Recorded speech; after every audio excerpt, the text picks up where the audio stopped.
बिस्मिल्लाहिर्रहमानिर्रहीम। अस्सलाम वालेकुम। Hi everyone, welcome back to my channel. I hope आप सब अल्लाह ताला के फ़ज़ल व करम से बिल्कुल खैरियत से होंगे और मेरी दुआ है कि अल्लाह ताला आप सबको, आपकी फ़ैमिलीज़ को अपने हिफ्ज़ व अमान में रखे और अल्लाह ताला हर तरह की नागहानी आफ़तों और मुसीबतों से महफूज रखे।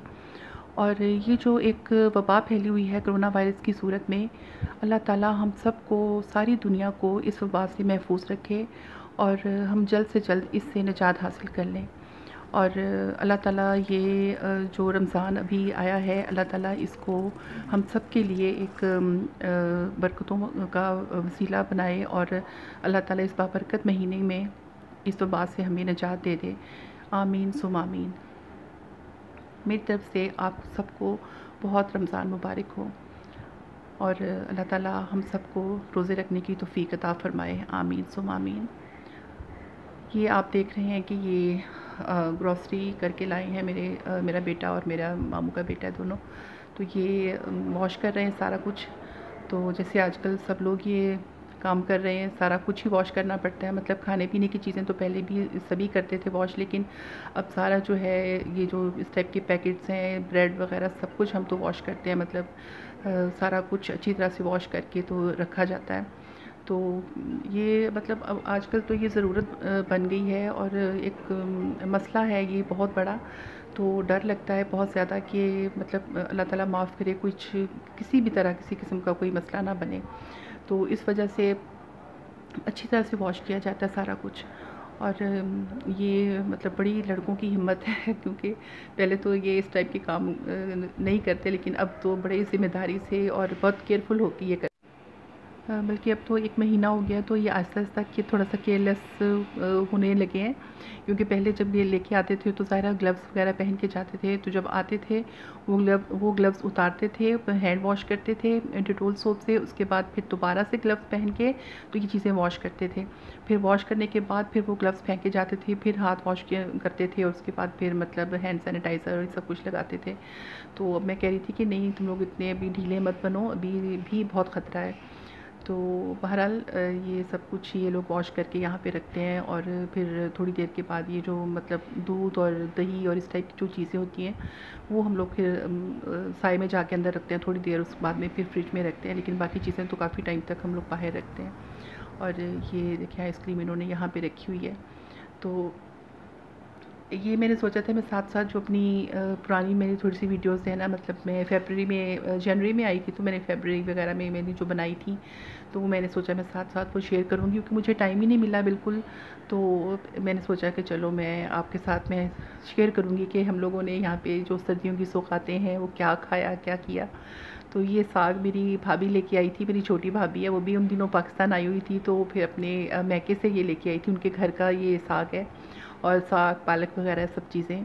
तो हमने तो इस दफ़ा बहुत ही साग खाया, मतलब माशाल्लाह गाँव से, मेरे ननिहाल से और सब आता रहता था, अक्सर कोई ना कोई आता था तो फिर वो लोग ले आते थे। तो मेरी मुमानी है, वो मेरी मतलब कज़न भी हैं, मुआनी भी हैं, तो वो अक्सर हमें पका के मतलब देती हैं और करीब ही रहते हैं वो लोग, तो वो फिर पका के तो हमें मतलब भेज दिया करती थी। तो हमने बहुत ही इस दफ़ा माशाल्लाह साग खाया और फिर सरसों का साग आपको पता है कि कितना टेस्टी होता है।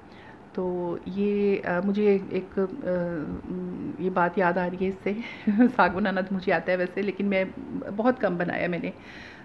वहाँ भी मैं कनाडा में भी एक आध दफ़ा ही बनाती हूँ साल में, हम लोग टिन वाला यूज़ कर लेते हैं। और यहाँ पे हम लोग जब थे तो अम्मी बना के देती थी, मतलब अम्मी उधर मेरी सास बनाती थी, अम्मी इधर बनाती थी और फिर कहीं ना कहीं से मिल जाता था मुझे, इसलिए इतना तरद्दुद नहीं मुझे करना पड़ा। और ये देखिए कितनी फ़्रेश पालक है, घर की है ये। तो काफ़ी पहले की बात है कि मेरे दोनों बेटे जो थे वो दोनों छोटे-छोटे से थे, तो मैंने सोचा कि मैं अपने हस्बैंड को सरप्राइज़ दूँगी। और मैंने फ़र्स्ट टाइम मैंने सोचा कि मैं साग बनाती हूँ। मैं खुद मतलब फ़र्स्ट टाइम बना रही थी और मुझे पता था, मैं अम्मी के साथ मतलब उसको छीलती भी थी, जो उसकी वो गंदले कहते हैं ना, तो छीलती भी थी। हम लोग अगर गाँव जाते थे कभी छुट्टियों में तो मेरी नानी कहती थी चलो भई, बच्चों को लगा देती थी और हम लोग भी सब।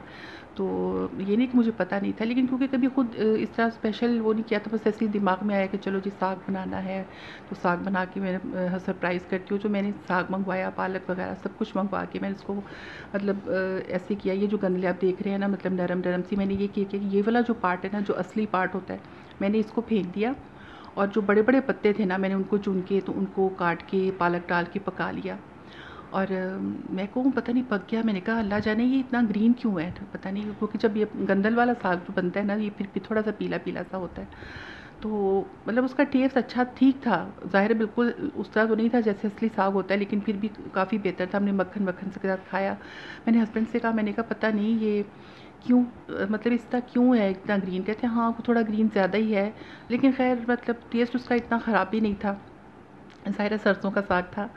ये मैं अपनी भाभी के साथ बैठ के तो उसको छील रही हूँ और कर रही हूँ इसको। तो खैर वो हमने खा लिया। तो मेरी मेड आई ना, तो फिर वो उसको भी मैंने दिया, तो वो उसने भी खा लिया। तो उसने भी कोई तबसरा वैसे नहीं किया, लेकिन जब वो सफाई करने लगी तो उसने देखा कि गंदले सारी जो हैं, वो सारी जो असली चीज़ है, असली पार्ट है, वो नीचे पड़ा हुआ है। तो फिर वो लिफाफे में मैंने डाला हुआ था, वो इतना फिर हम लोग हंसे और मुझे फिर याद आ गया कि उफ़ मैंने ये क्या हरकत की है। क्योंकि मुझे आता था, मुझे पता था कैसे करनी, मतलब ये चीज़ छील के ये यूज़ करते हैं और वो बड़े बड़े पत्ते फेंकते हैं, लेकिन वो बस पता नहीं अल्लाह जाने मेरा दिमाग किधर था और मैंने बस ये हरकत की।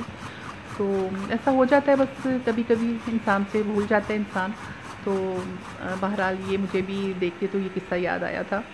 तो ये अब देख रहे हैं ये साग कट रहा है, ये इसको टोका बोलते हैं। ये मैं बहुत साल पहले, मतलब बहुत साल पहले की बात है, आई थिंक 1993 की बात है। ये मैं इंडिया से लेके आई थी अपनी अम्मी के लिए, मैं गिफ्ट लेके आई थी। उस वक्त मैंने देखा और मुझे बड़ी हैरत हुई, मुझे अच्छा लगा। ये लोहे का था उस वक्त, बड़ा मतलब शाइन कर रहा था, तो बहुत पुराना हो गया। तो अम्मी के लिए मैं लेके आई थी, क्योंकि मेरी अम्मी जो था वो दातर से काटा करती थी साग, उसको दातर ही बोलते हैं यहाँ पे। तो फिर अम्मी ये यूज़ किया करती थी अक्सर। तो ये पड़ा हुआ था, मैंने सोचा कि मैं, मेरी भाभी कहने की छुरी से काटते हैं, तो मुझे ये याद आ गया। फिर हमने ढूंढा तो ये पड़ा हुआ था, इसको वॉश करके तो फिर ये साग हमने काटा।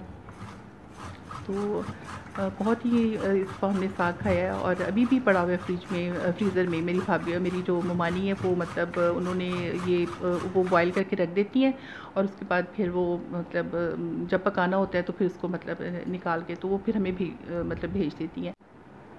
तो अभी भी फ्रिज में थोड़ा सा पड़ा हुआ है, तो अभी हम लोग सोच रहे थे कि 2-3 दिन तक वो भी निकाल के तो ख़त्म करेंगे। तो काफ़ी खा लिया अब तो ये मेरी भाभी इसको मिक्स कर रही थी आटा डाल के, और मैंने भी थोड़ी सी ये किया कि वो कहते हैं ना कि लहू लगा के शहीदों में शामिल होना। तो मैंने सोचा चलो मैं हैंडल ही पकड़ लूँ, कि चलो मेरा भी थोड़ा सा इसमें हिस्सा हो जाएगा कि मैंने भी साग बनाने में हेल्प की। तो वैसे तो मेरी भाभी ने बनाया था और बहुत अच्छा बना था, बहुत टेस्टी बना था।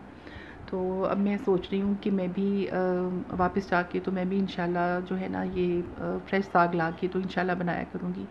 तो सरसों का साग तो वहाँ ज़ाहिर है नहीं मिलता, अमेरिकन साग होता है, तो उसमें फिर ब्रोकली और पालक और इस तरह की चीज़ें डाल के तो फिर मैं बनाऊँगी इंशाल्लाह। तो टेस्ट ज़ाहिर है ये वाला तो नहीं आता, पाकिस्तान वाली चीज़ों का टेस्ट नहीं आता वहाँ पे, लेकिन फिर भी चलें हेल्दी तो होता है। तो हम लोग, क्योंकि ये जो टिन वाला होता है वो शिज़ान का हम लोग यूज़ करते हैं और शिज़ान का बाकी अच्छा टेस्ट होता है, बहुत अच्छा होता है। लेकिन मिचल्स का भी हम लोग ले लेते हैं, लेकिन कभी वो इतना मतलब बच्चे खा भी लेते हैं, लेकिन वो इसमें ना धागे धागे से होते हैं। तो मैं इंशाल्लाह इस दफ़ा अब जाऊँगी तो मैं वो फ्रेश साग ही मतलब यूज़ करूँगी, वहाँ तो सारा साल ही मिल जाता है। और इसके अलावा हमने इस दफ़ा गाजरों का जूस बहुत पिया यहाँ पे माशाल्लाह। जो पाकिस्तानी गाजरें हैं उनका तो कलर देख के ही दिल करता है खाने को, और हमने खाई भी हैं सैलेड में, तो बहुत ज़्यादा मैंने खाई और मुझे बहुत ही, मतलब मैं कहती थी कि बस ये ख़त्म ना हो। और जूस भी पिया, क्योंकि मैं वहाँ पे जूस वगैरह स्पेशल मतलब गाजरों का ये वो मैं इतना तरद्दुत नहीं करती हूँ, मतलब पता नहीं क्यों। एक तो वो इतने बड़े बड़े जो जूसर होते हैं ना वहाँ पे, जो उस तरह की चीज़ें हमने इतने लिए हैं वो ख़राब भी हो गए, और फिर मैंने सोचा छोड़ो, और फिर रखने की जगह नहीं होती। फिर अब एक जूसर पड़ा हुआ है तो वो मैं 1-2 दफ़ा यूज़ करने के बाद उसको ऐसा पैक किया कि मैं निकाला ही नहीं।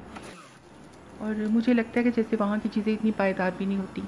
और ये अम्मी का जूसर है, ये बहुत पुराना है, मतलब अच्छा खासा पुराना है ये, और बहुत इसको यूज़ भी बहुत किया, मतलब ये नहीं कि यूज़ नहीं किया। अभी ये साइड पे यहाँ से थोड़ा सा ही टूटा हुआ है, तो मैं इसको पकड़ रही थी और मेरा बेटा हेल्प कर रहा था, क्योंकि ये फिर थोड़ा सा ये वो मतलब ये ऊपर से उठ जाता है। लेकिन ये इतना ज़्यादा यूज़ किया, और पुरानी चीज़ें जो मैंने देखी हैं यहाँ पे, फ़ैन है या कोई भी चीज़ें हैं ना यहाँ पाकिस्तान की, ये सब चीज़ें मज़बूत होती हैं और बहुत अच्छी होती हैं, मतलब बहुत टाइम तक चलती हैं। मेरे तो अब्बू के घर में जो चीज़ें हैं वो बहुत ही मतलब केयरफुली यूज़ होती रही हैं, और इतनी ज़्यादा मतलब यूज़ होने के बावजूद भी वो बिल्कुल ठीक ठाक हैं। और बहरहाल अभी ये हम लोगों ने जूस वगैरह ये निकाला था, और ये पूरी सर्दियों में हमारा यही काम रहा है कि जब तक कि मैं बिज़ी ज़्यादा नहीं हुई, मतलब बेटी की शादी के सिलसिले में मैं जब बिज़ी हुई हूँ फिर मुझे किसी बात का होश नहीं रहा। लेकिन तब तक हम लोगों ने बहुत इन्जॉय किया है, मतलब गाजर के जूस और ऑरेंज का जूस और ये सब चीज़ें, साग वगैरह जो भी सर्दियों के सुखाते हैं।